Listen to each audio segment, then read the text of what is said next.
ஜெய் வாசவி. இன்று 22 மற்றும் 23வது ஸ்லோகம். ருத்ராதித்ய வசுவோ ஏச்ச சாத்யா விஸ்வேசவினவ் மருதஸ் சோஷ்ம பாஸ்த கந்தர்வ யக்ஷாசுர சித்த சங்கா வீஷந்தே துவாம் விஸ்தமிதா சைவ சர்வே.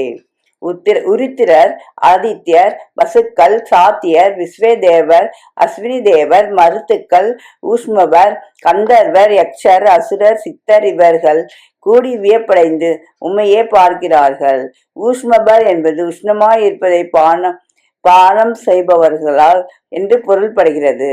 பித்ரு தேவர்கள் அங்கனம் அருந்துதலில் மகிழ்ச்சி அடைகிறார்கள்.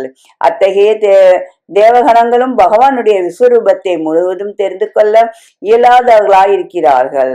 தங்கள் அறிவுக்கு எட்டியளவு அவர்கள் அந்த ரூபத்தை கண்டு வியந்து நிற்கிறார்கள்.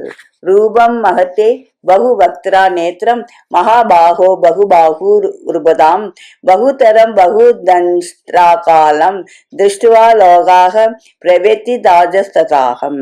நெடுந்தோளாய் பல முகங்கள், கண்கள், பல கைகள், துடைகள், பாதங்கள், பல வயிறுகள், பல பயமுறுத்தும் பல வளைந்த பற்கள் உடைய உமது பேருருவை கண்டு உலகங்கள் நடுங்குகின்றன.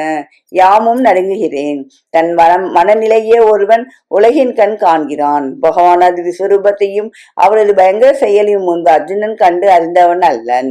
அதை அவன் இப்போது முதல் கண்டு கலங்குகிறான். உலகத்தில் உள்ள மற்ற உயிர்களும் கலங்குவதன் மூலம் அவன் காட்சியில் படுகிறது. அவனது நிலையில் இருக்கிறவர்களுக்கெல்லாம் கலக்கமேயாம். ஏன் அவனுக்கு அச்சம் ஏற்படுது?